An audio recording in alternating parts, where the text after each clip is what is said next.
Hadis ini telah menjadi perbahasan para ulama ataupun fuqaha. Fuqaha, ahli-ahli fiqh berbincang tentang hadis ini.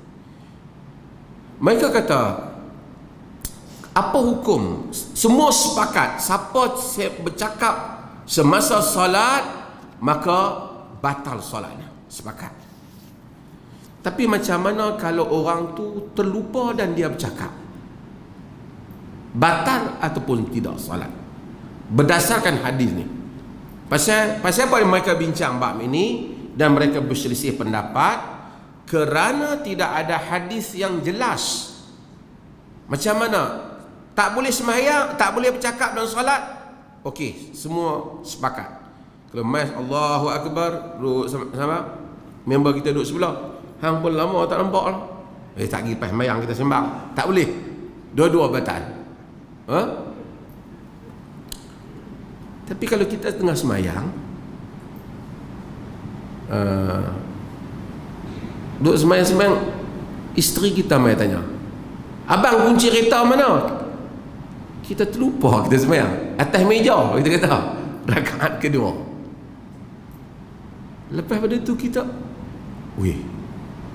duduk tengah semayang pergi jawab, duduk tengah baca atas meja, kita tak niat nak cakap, tapi spontan respon kepada dia. Adakah batal ataupun tidak salat? Yakni orang yang bercakap ketika salat disebabkan terlupa, tidak sengaja, batal ataupun tidak? Batal tak? Ha? Batal tak ni? Mari kita buat keputusan nak mesyuarat ni. Batal ke tak? Okey. Hadis ni yang ada larangan cakap. Dia tak ada pula tentang larangan. Dia tak ada pula cerita bab tersilap cakap. Tersilap, bukan tersilap, terlupa bercakap. Kan? Di tengah mana Allahu Akbar. Assalamualaikum. Waalaikumsalam. Lupa. Rakaat ketiga. Kita jawab salam kat dia. Para ulama berbeza mazhab dalam masalah ni. Di situ timbulnya mazhab. Pasal opinion berbeza di dalam memberikan makna kepada hadis ni. Di dalam mazhab Abu Hanifah, demikian juga dalam qaul yang rajih di dalam ataupun qaul yang dipakai di dalam mazhab Hanbali, walaupun Ibn Taimiyah punya pandangan yang lain, dia juga Hanbali, batal.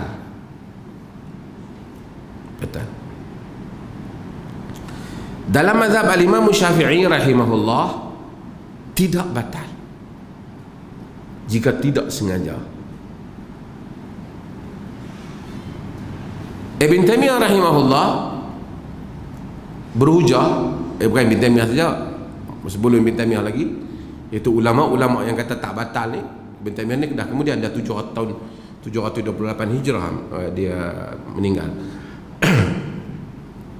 Mereka kata antara bukti tak batal hadis Muawiyah Ibnul Hakam tadi. Ingat tak hadis minggu lepas? Kan dia bercakap, lepas tu Nabi panggil dia, Nabi kata apa? Jangan. Nabi tak suruh dia ulang salat. Itu satu bukti. Okey. Yang kedua ialah hadis, dalam hadis Nabi kata innallaha tajawaza an ummati al-khata' wal nisyan wa mastukrihu alaihi. Allah Ta'ala maafkan umatku tersilap, terlupa dan dipaksa. Yang ni Tuhan maafkan. Jadi tercakap ni termasuk dalam tersilap ataupun terlupa, kata dia duk dijawab cakap. Yang lain ialah di mana Nabi SAW Di dalam hadis, tuan-tuan tengok, ada hadis ulama-ulama dalam mazhab Syafi'i khususnya dia sebut, dia cakap dalam solat, kadang-kadang boleh berlaku kawan tu bercakap sebab dia sangka dia dah habis solat, tapi sebenarnya dia belum habis solat. Boleh tak berlaku? Keadaan di mana orang tu bercakap dengan kita kerana dia sangka dia dah habis solat, tapi sebenarnya dia belum tamat solat. Boleh tak berlaku? Boleh. Contoh apa? Orang yang dia bagi salam, dia semayang, katalah dia semayang Isya ni, semayang 3 rakaat, bagi salam. Kita duduk tengok sebelah dah semayang dah, ataupun orang makmum duduk, kita tanya dia. Kalau makmum lah semayang tak apalah, akan tegak. Kalau dia isteri kita duduk tengok, ataupun suami kita duduk sebelah kita, duduk tengok semayang 3 rakaat, tanya, abang semayang 3 rakaat? 3 kah? 3 tadi kira tadi. Ya 3 kah? Tu 3. Tak apa.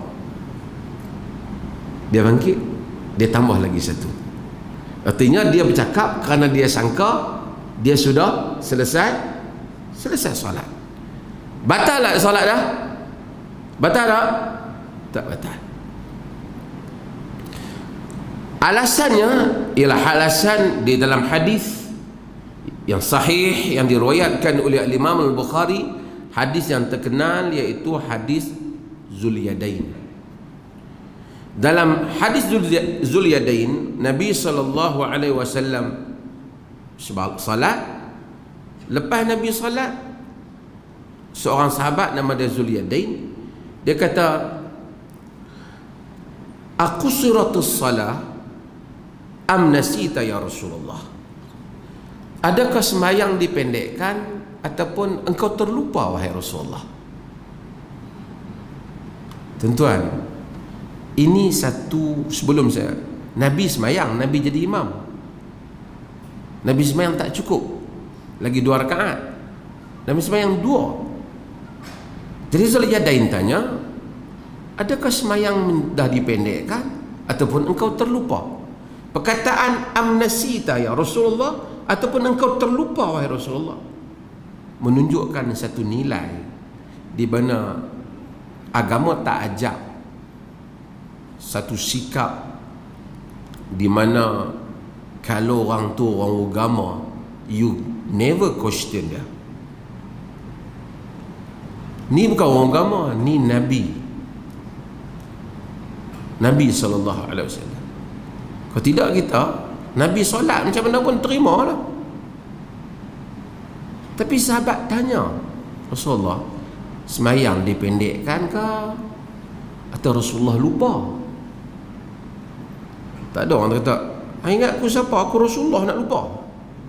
Ada. Nabi tak salahkan dia tanya soalan. Dia tidak ada feudal dalam agama kita. Tidak ada sikap ikut tak tahu, blind imitation. Ikut tu kadang-kadang orang ajak macam orang kata sufi, bukan semua sufi lah, kun amama syekhika kalmain amama al-ghasil, jadilah engkau di hadapan gurumu seperti mayat di hadapan orang yang memandikannya. Agama tak ada ajaran macam tu. Itu bukan daripada ajaran kita. Nabi dia tanya, apa Nabi kata? Nabi tengok ke sahabat, asadaqa Zulyadain? Nabi kata, betul ke Zulyadain cakap ni? Maksudnya betul ke aku semayang 2 rakaat? Kalau na'am ya Rasulullah, betul 2 rakaat Rasulullah semayang tadi. Faqama Rasulullah sallallahu alaihi wasallam fa shalla snatain ukhray. Nabi semayang lagi 2 rakaat. Thumma sallam, kemudian Nabi sallam, assalamualaikum. Thumma kabbar Allahu akbar. Fasajad, kemudian Nabi sujud mislu sujudihi aw atwal. Kemudian Nabi sujud, kemudian Nabi bangkit, dan Nabi sujud apa ni? Sujudus sah. Ataupun kita panggil sujud sahwi ya.